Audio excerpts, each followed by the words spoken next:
रात का सन्नाटा चारों ओर फैला हुआ था। ट्रक हाईवे पूरा सुनसान था। चारों ओर ठंड से हाड़ कपा देने वाली ठंड चल रही थी। हाईवे के चारों ओर घना जंगल था।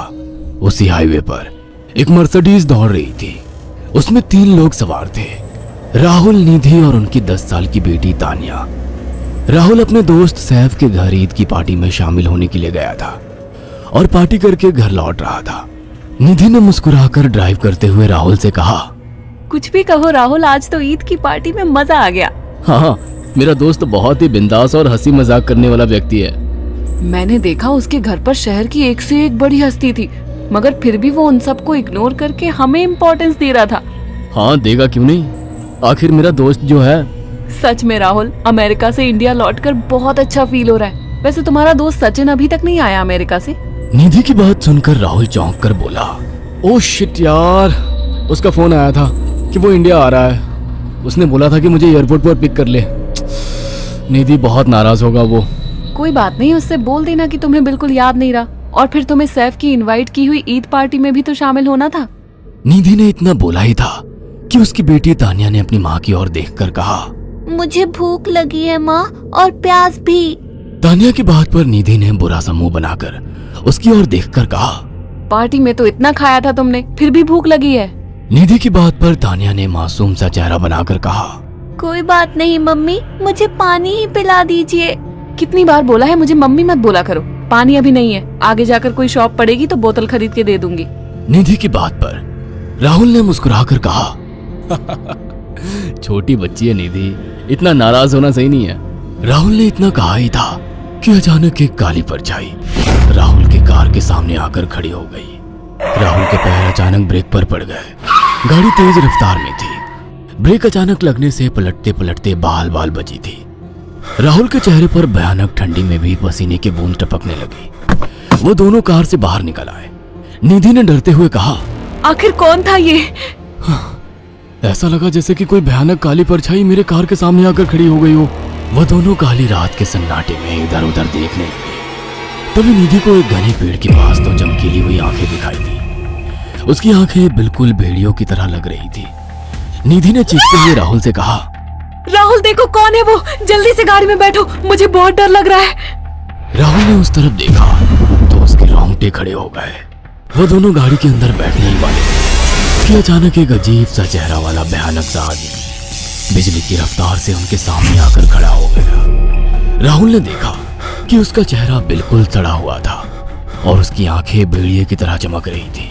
उसके लंबे लंबे बाल उसके कंधे तक आ रहे थे और उसके दांत भेड़िए की तरह बाहर की ओर निकल रहे थे। हाथों की जगह नुकीले पंजे थे। राहुल को देखकर अजीब से अंदाज में हंसने लगा, मगर जैसे ही राहुल की नजर उसके कपड़ों पर गई, राहुल की आंखें फटी की फटी रह गई। वो हकलाते हुए बोला, भाईजान, भाईजान, मुझे माफ कर दो, मुझे छोड़ दो। राहुल ने इतना कहा ही था कि अचानक उस अजीब से दिखने वाले भयानक आदमी ने अपने पंजों से राहुल की गर्दन कसकर पकड़ ली और एक ही सेकंड में उखाड़ कर जमीन पर फेंक दी। राहुल के धड़ से लाल रंग का खून का फुहारा फूट पड़ा।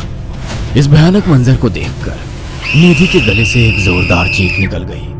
निधि इससे पहले भागती कि अचानक उस भयानक दिखने वाले आदमी ने निधि को पकड़ लिया और अपने नुकीले पंजे उसके पेट में गड़ा दिए और उसकी अतड़ियां बाहर निकाल दी।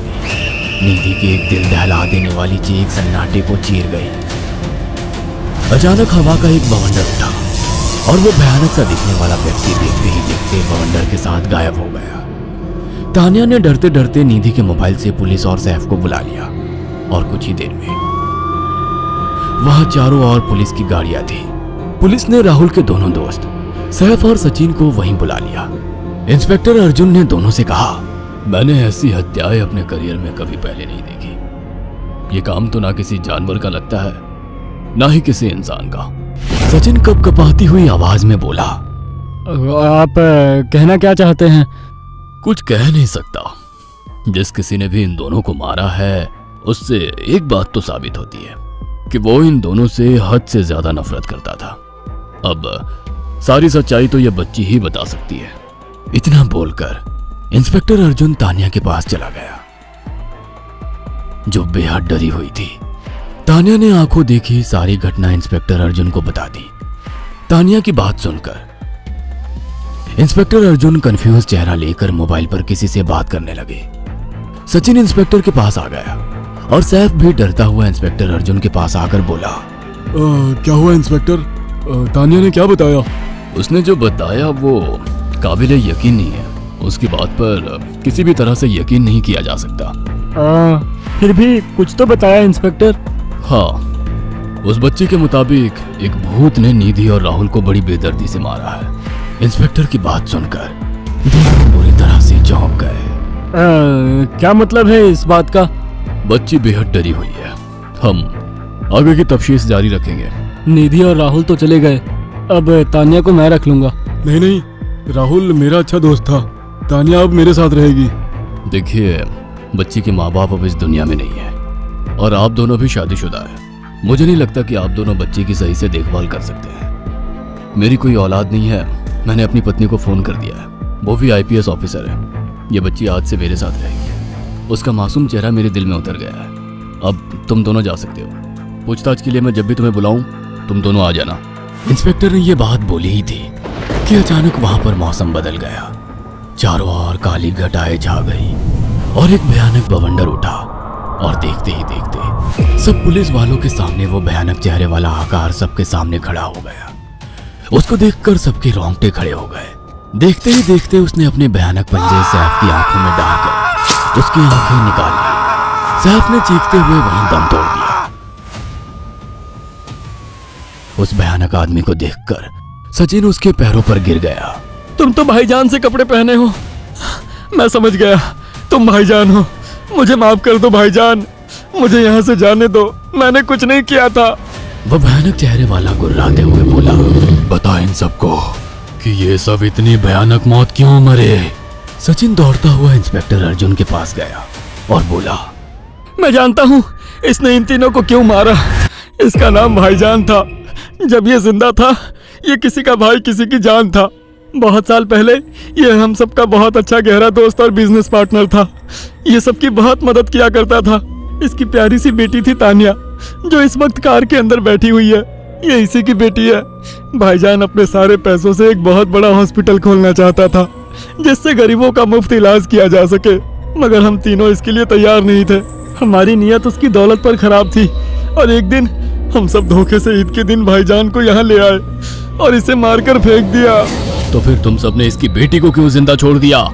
हमें बाद में पता लगा कि भाईजान ने सारी जायदाद अपनी बेटी के नाम कर दी है, इसीलिए हमने भाईजान की पत्नी को भी मार दिया। और तानिया का तुम 18 साल की उम्र पूरी करने का इंतजार कर रहे थे ताकि सारी जायदाद अपने नाम करा सको और बाद में उसे भी ठिकाने लगा सको। इसी के लिए तुम दोनों इस मासूम बच्ची को अपने साथ रखने की जिद कर रहे थे। जी, आपने बिल्कुल सही कहा। हम तानिया को भी इसी जगह लाकर मार देते। सचिन की बात सुनकर इंस्पेक्टर अर्जुन की आंखों में खून उतर आया। इंस्पेक्टर अर्जुन के कुछ कहने से पहले ही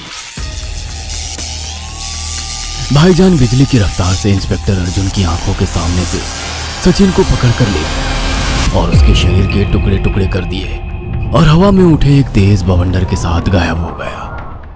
सारी घटना इंस्पेक्टर अर्जुन की आंखों के सामने हुई थी। तानिया को इंस्पेक्टर अर्जुन और उसकी पत्नी ने अपनी बेटी की तरह पाला।